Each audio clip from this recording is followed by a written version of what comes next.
Bismillahirrahmanirrahim. Assalamualaikum warahmatullahi wabarakatuh. Perkenalkan, nama saya Salsabila Aurani SPD, mahasiswa PPG di LPTK Universitas Muhammadiyah Semarang dengan nomor induk mahasiswa 1516245046. Saya mengajar di SMA Lesko Cirende, Kota Tangerang Selatan, Provinsi Banten. Ini adalah kartu identitas saya sebagai bukti keabsahan jika saya adalah benar-benar peserta PPG. Berikut video pembelajaran yang akan saya laksanakan. Assalamualaikum warahmatullahi wabarakatuh. Waalaikumsalam warahmatullahi wabarakatuh. Baik, sebelumnya menanya apakah ada yang tidak masuk, sebut siapa saja. Ada yang bertugas jadi panitia MPLS? Ada. Ya, ada lagi. Biransyah? Lanjut, siapa lagi? Oke, saya karena ada 4 siswa dari 3. Ada 5 berarti, ada 5 siswa yang tidak masuk dari 37. Kita doakan supaya yang lomba dapat hasil yang maksimal, yang sakit supaya diberikan kesembuhan, serta yang tadi apa lomba ya? Yang tadi lomba udah, yang lomba semoga ibadahnya diberikan kelancaran. Amin. Sebelum kita mulai pembelajaran, kita doa dulu. Untuk di pertemuan kali ini yang mimpin doa Mulia, boleh Mulia. Silakan pimpin doanya. Sebelum mulai pada hari ini dimulai dengan doa sesuai kepercayaan dan keyakinan masing-masing. Berdoa dimulai.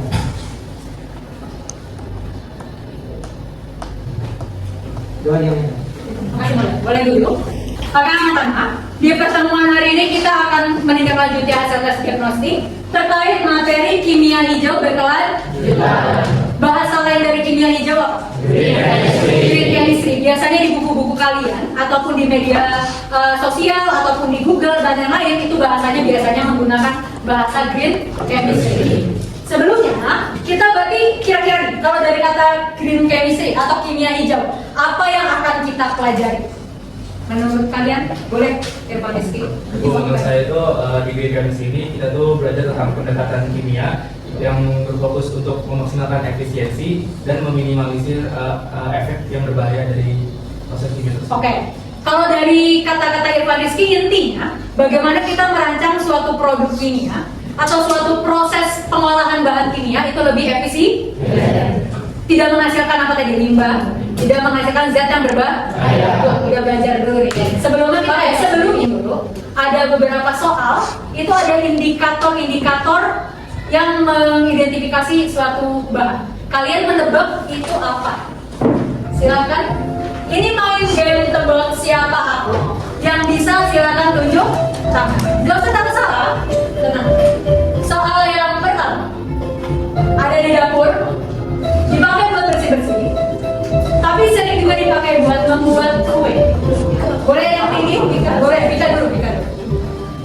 Oke, Vika jawabannya baking soda, apakah benar? Boleh tepuk tangan dulu. Kalau ditanya baking soda, ada yang masih ingat nama senyawanya apa mungkin? Ayo, baking soda. Oke, apa Luna? Oke, sodium bikarbonat. Baking soda itu nama kimianya yang lebih ilmiahnya. Itu adalah sodium bikarbonat. Bisa kalian lihat ciri-cirinya? Biar kalian mengenali sebenarnya itu adalah sodium bikarbonat. Salah satu bahan kimia yang bermanfaat di kehidupan sehari-hari. Dipakai buat membuat kue, bisa menghilangkan bau di sepatu. Jadi kalau yang sepatunya bau, silakan dicoba-coba pakai ini, dimasukkan ke dalamnya. Dan terakhir bisa membersihkan kerak air di wastafel. Oke, itu tadi udah benar jawaban Vika. Nah, kita lanjut lagi identifikasi yang ketiga. Silakan. Dia sifatnya asam, suka membersihkan dan mengawetkan, baunya khas. Oke, Asara dulu. Cuka. Oke, jawabannya benar atau salah? Benar. Yang ibu tanya, ada yang masih ingat cuka memiliki nama lain apa? Oke, asam asetat. Apakah gayanya kalian sering menikmatinya atau menggunakannya pada saat bakso? Langsung jawab aja. Pada saat makan bakso, kayak gitu. Tapi kemarin ibu juga sempat menampilkan ini untuk memantik kalian saat belajar.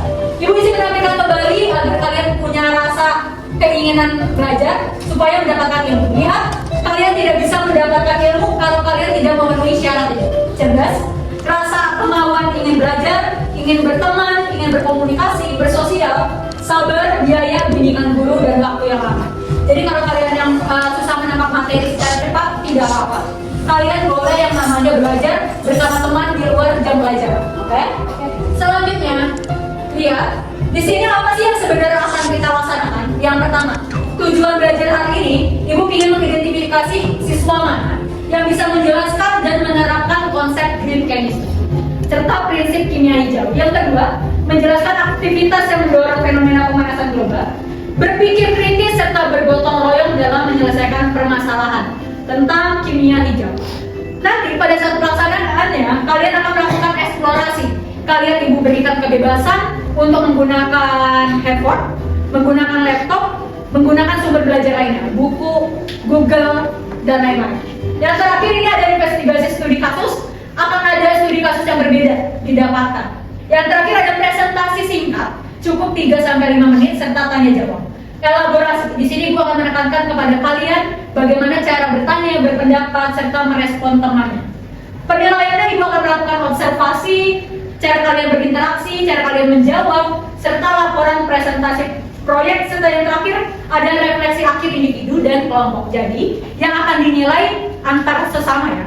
Jadi Abigail menilai Alisa, Alisa menilai Abigail. Jadi tolong jangan tidak bekerja di dalam kelompoknya. Ya, sebelum kita masuk materi ini, di sini Ibu ingin kalian mengidentifikasi kehidupan sehari-hari dari data grafik. Ibu ingin lihat kemampuan kalian dalam membaca grafik dan memberikan kesimpulannya. Lihat dulu. Ini ada data apa coba? Ada data timbulan atau timbunan sampah di seluruh provinsi Indonesia. Kalau nggak kelihatan nanti akan Ibu bantu zoom. Provinsi di Indonesia ada berapa? Ada 38 provinsi. Ini Ibu peroleh dari website KLHK. Ada di tahun 2024. Senasional. Lihat coba Ibu zoom dulu. Bentar. Kalau dari 38 provinsi, total sampah yang ada di Indonesia per tahun berapa? Tunjuk tangan. Apakah 3.000? Tadi disebut 3.000.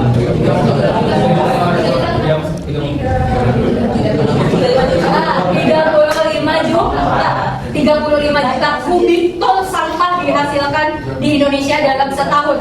Sekarang Ibu ingin kalian memberikan kesimpulan hasil dari grafik setiap provinsi.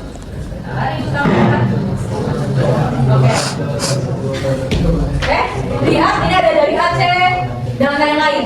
Ada yang ingin menginterpretasi atau memberikan kesimpulan. Jadi apa sih sebenarnya data yang kamu tangkap? Boleh tunjuk tangan. Haikal dulu. Jadi memang hasil sampah besar itu didominasi oleh Pulau Jawa. Yang paling tinggi di Jawa Barat, Jawa Timur, sama DKI Jakarta. Oke, good. Kalau kata Haikal, kesimpulan pertama adalah sampah paling banyak itu timbunannya di provinsi Jawa. Ada lagi. Raina.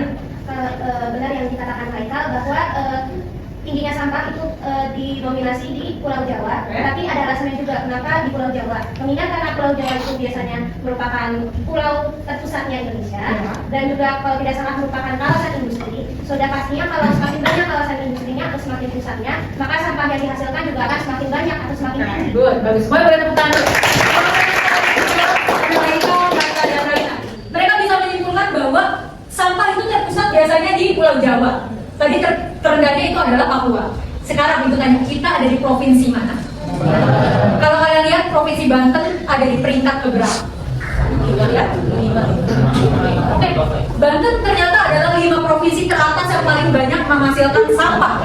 Menyumbangnya bukan menyumbang hal baik, tapi menyumbang hal yang buruk. Salah satunya adalah sampah di Indonesia. Oke? Ibu ingin kalian coba berkaca. Kenapa sih kira-kira Banten provinsi kita sendiri itu sampahnya banyak? Boleh tunjuk tangan? Ada yang ingin beralasan kenapa sih Banten itu provinsi yang paling banyak menyumbang sampah? Jangan takut salah, nggak apa-apa.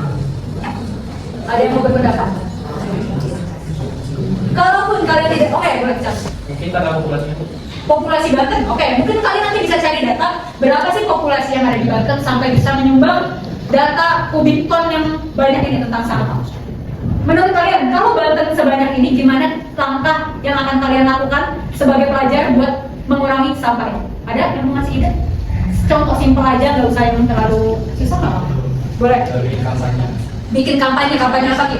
Kampanye untuk lebih memperhatikan cara mengolah sampah. Oke, kampanye bagaimana cara mengelola sampah yang benar ataupun mengurangi sampahnya ya, kalau bisa gak menghasilkan sama sekali. Ini lagi ya. Ini adalah kelompok yang Ibu buat berdasarkan hasil asesmen. Dalam waktu 1 menit silakan berkumpul dengan kelompoknya, membawa bukan dan laptop. Kelompok A di sana. Yuk.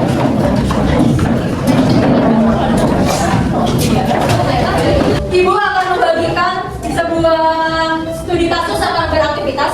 Tolong kalian kerjakan di bagian yang lembar aktivitas dulu. Lembar aktivitas 1 kalian selesaikan permasalahan. Paham ya? Kelompok A tadi maaf gimana? Pak, boleh dilepas ininya kertasnya. Kelompok B boleh dilepas.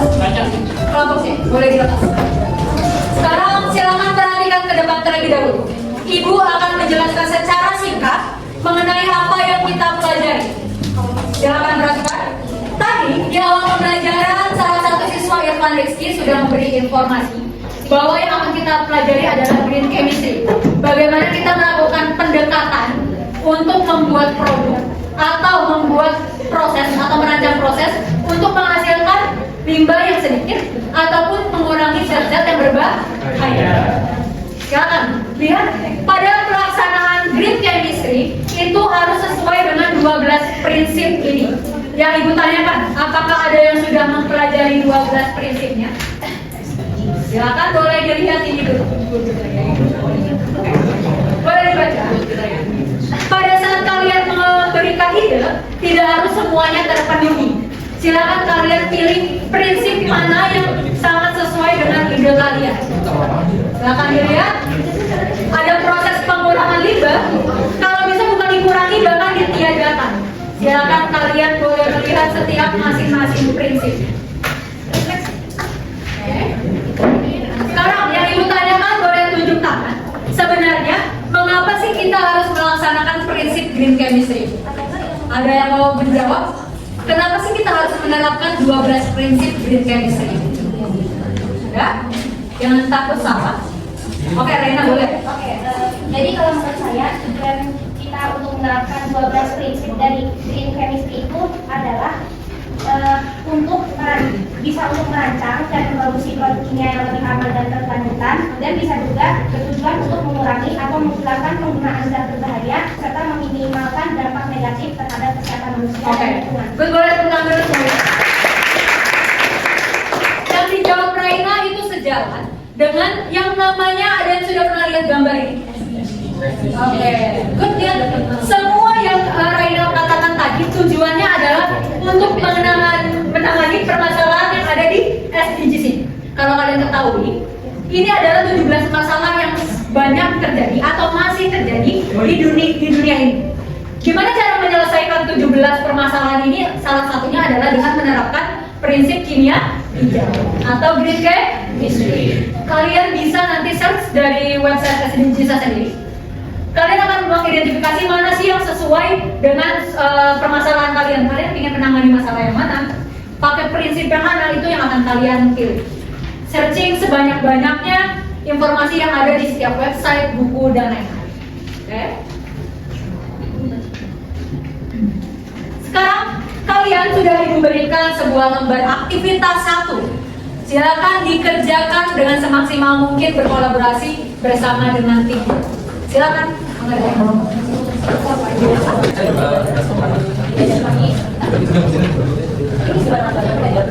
Kalau bukan tadi di ujung sana ya?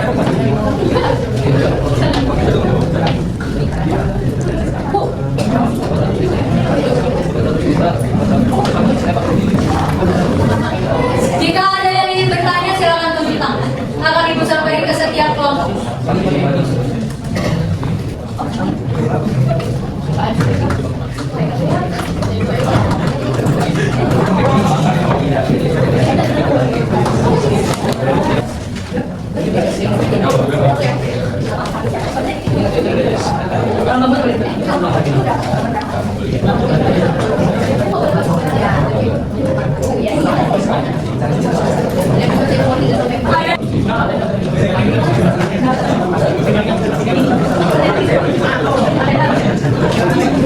Jadi Oke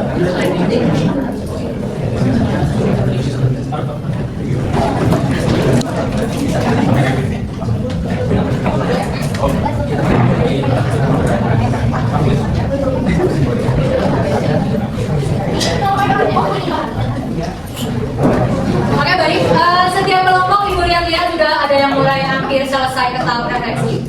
Di bagian yang beraktivitas satu yang masih belum selesai, tinggal dikit lagi nggak apa-apa dilanjutkan. Namun perhatikan di depan, silakan perhatikan di depan. Saat ini kalian akan memasuki sebuah tahap studi kasus, oke? Kalian akan melakukan investigasi. Yang namanya investigasi berarti kalian cari masalah kan ya? Masalahnya udah diberikan nih, silakan kalian dukung dengan sebuah data. Silakan kalian cari dari sumber manapun terkait permasalahan yang diberikan. Masalahnya apa saja lihat? Kelompok A di sini. Kalian akan mendapatkan sebuah studi kasus tentang kantin di sekolah serta plastik sekali pakai. Oke. Kelompok B, kalian akan mendapatkan studi kasus limbah rumah tangga. Tadi kalian sudah mengetahui limbah rumah tangga ada apa saja ya? Ada minyak, ada makanan dan lain-lain. Dan pembuatan sabun dari minyak jelantah.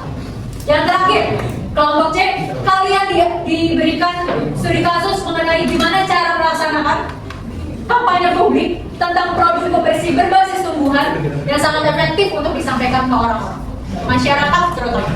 Silakan kalian buka LKPD-nya yang sudah ibu berikan. Silakan dikerjakan dengan baik, boleh berdiskusi dengan teman-teman ibu. Kalau ada yang bertanya atau bingung boleh tunjuk tangan. Silakan eksplor sebanyak-banyak kan ibu tidak marah.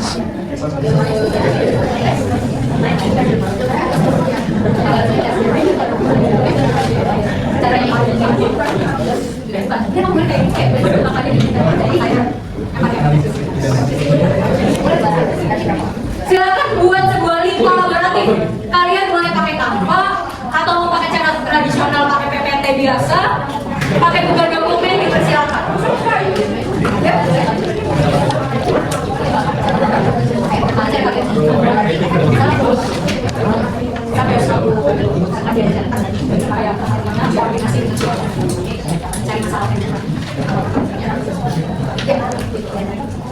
Programnya.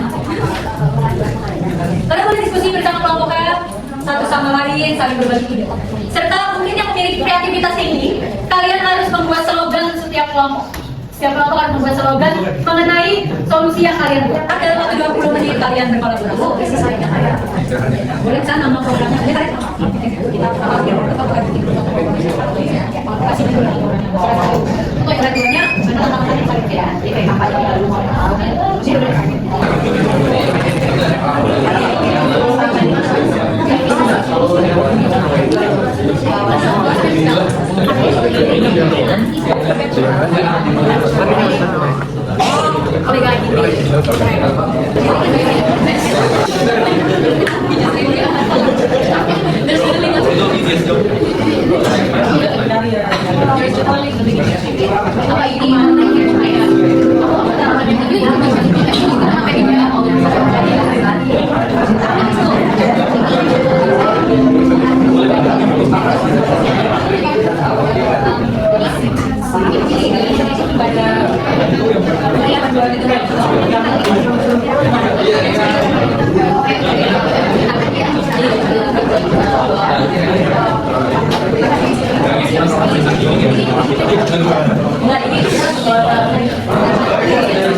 Kalian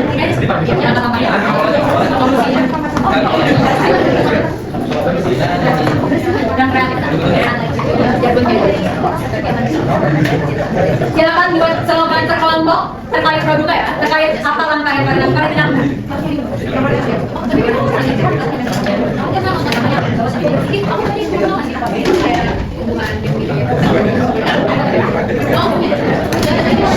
Secara studi kasus butuh yang namanya data. Data itu bisa berupa angka, bisa berupa apa lagi coba? Gambar, statistik. Silakan kalian tampilkan di link kolaborasi kalian. Kalian beroleh permasalahan dasarnya apa dulu? Entah itu angka, sebuah grafika atau apa ini kali ya?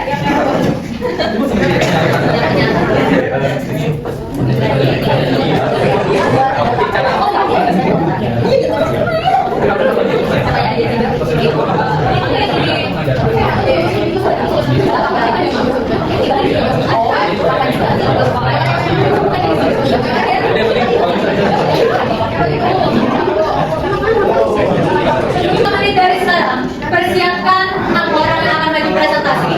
Tentukan laptop yang akan digunakan untuk presentasi. Kalau bisa slogannya ada gerakannya juga nggak?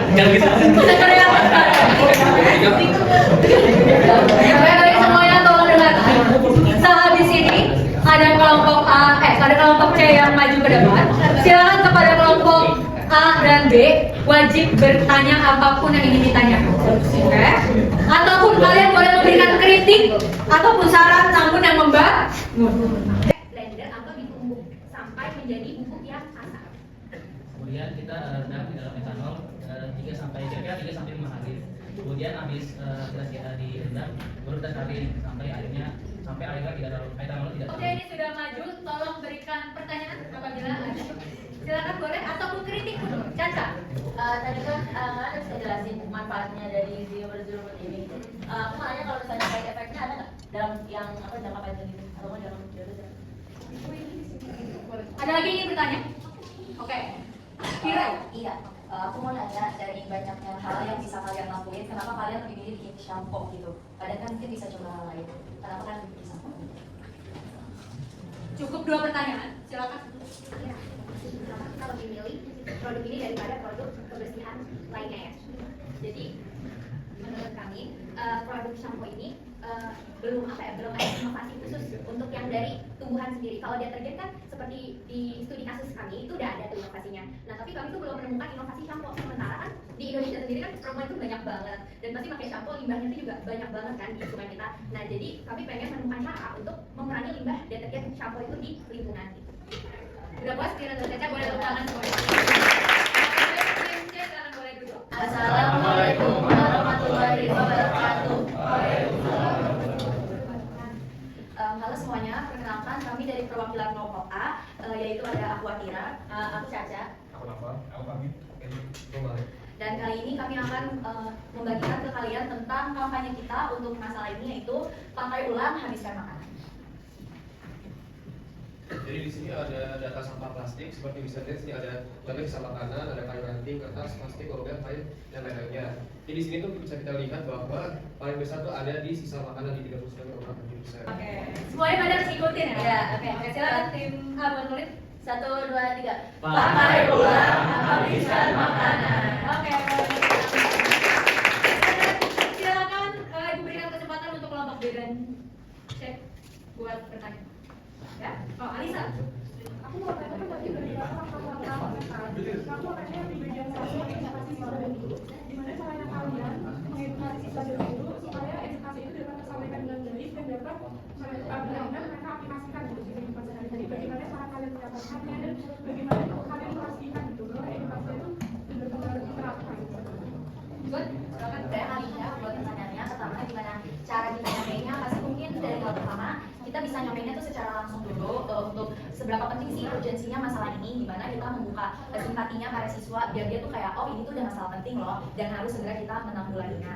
Nah nggak hanya itu, tadi kan gimana cara bilangnya kalau program ini efektif, itu tuh bisa di ini. Yang keempat, kita juga udah bilang kalau bakal ada pengawasan dari OSIS, guru dan siswa biar kampanye kita lakuin ini bisa berjalan dengan baik. Sama tambah sedikit, tadi Alisa bilang gimana biar emang teman-teman yang ngebaca ini bakal ngelakuin beneran kan. Itu bisa dimulai dari kitanya sendiri dulu. Kalau orang-orang yang ngeliat kita, mungkin mulai dari 1 orang dulu itu bakal bisa gimana ya, orang-orang bakal ngeliat dan juga bakal ngikutin gitu dari kita. Oke. Boleh berikan tepuk tangan kepada kelompok atau mungkin ada kakek atau nenek itu kira-kira untuk memasak makanan bisa per minggunya menghasilkan 0,8 liter. Tapi bayangkan jika 500 rumah tangga dikalikan dengan 0,8 liter akan menghasilkan 400 liter per minggu. Bayangkan ada ini bahkan lebih dari konsumsi manusia dalam konsumsi air yang biasanya 14 sampai 21 liter per minggu. Oleh karena itulah minyak jelantah ini karena dia berbentuk cair, salah satu cara untuk solusinya itu adalah diubah menjadi sabun. Karena menurut analisis data, sekarang lihat di poin yang kedua, 1 liter dari minyak jelantah bisa menghasilkan 10 sabun, yang berarti 400 liter dikali 10 sabun bisa menghasilkan 4.000 sabun per minggu.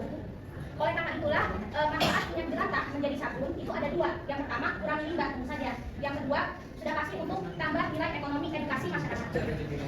Ada dua prinsip. Yang pertama, gunakan bahan terbarukan. Alasan dari prinsip ini adalah untuk mengurangi bahan penggunaan kimia, sintetis, dan sumber daya alam yang tidak diperlukan. Prinsip kedua itu produk menjadi lebih aman. Alasannya karena produk dari prinsip kimia ini lebih aman. Oke, baik anak-anak, ini dari 3 kelompok yang sudah presentasi. Ibu ingin mengapresiasi beberapa siswa serta beberapa kelompok menampilkan data secara banyak dan relate dengan masalahnya, yaitu kelompok A. Boleh tepuk tangan dulu. Semua kelompok presentasinya sudah baik dan slogannya sangat unik-unik satu sama lain. Serta keaktifannya tadi setiap kelompok ada aktif, Irfan Rizky, Alisa, Kanaya, Lili, Luna, Raina. Tim ini ada lagi tadi yang ibu sering ngejawab terus. Ada Atira, ada Caca. Kita beri tepuk tangan dulu buat mereka. Bagi yang mungkin belum menunjukkan keaktifannya, ibu harapkan di pertemuan berikutnya supaya lebih aktif. Selanjutnya, ibu ingin kalian memberikan kesimpulan sebenarnya apa saja sih yang dipelajari hari ini. Ada yang ingin mewakili diri, mewakili kelas, apa saja sih sebenarnya yang kalian pelajari di kelas hari ini? Silakan. Apa saja yang kalian pelajari? Gak usah harus lengkap, gak apa-apa, cuma 1 ataupun 2 kok. Boleh? Karena ya? Jadi dari project ini tuh dari hari ini aku belajar kalau misalnya ada pengganti dari bahan-bahan sintetis itu ada bahan-bahan yang lebih aman yang bisa kita gunakan dan memberikan manfaat yang lebih baik daripada bahan-bahan. Oke, baik. Semuanya dengerin kata-katanya, ternyata ada suatu bahan yang lebih baik sifatnya dibandingkan bahan yang sudah kita pakai sehari-hari. Ada alternatif ya? Ada lagi yang ingin berpendapat? Oke. Sekarang kalau tidak ada lagi yang ingin berpendapat, ibu ingin bertanya, apa saja sih langkah kecil yang bisa kalian lakukan setelah mempelajari materi green chemistry? Ada yang ingin berpendapat? Langkah kecil apa yang bisa kalian lakukan? Raina boleh? Menggunakan bahan makanan atau bahan yang bisa digunakan ulang berkali-kali. Oke, lanjut ada udah. Boleh Abigail lagi. Oke, kata Abigail dan Raina, salah satunya adalah menghabiskan sisa makanan kita. Yang kedua, kalau bisa menggunakan sebuah produk yang dipakai berkali-kali, jangan sampai menghasilkan limbah. Itu keren buat semuanya, boleh tepuk tangan. Ibu akan memberikan sebuah link umpan balik, di mana umpan balik itu refleksi kalian terhadap pembelajaran, serta kalian menilai diri kalian sendiri, serta teman sejawat. Oke, tunggu ini belum tampil.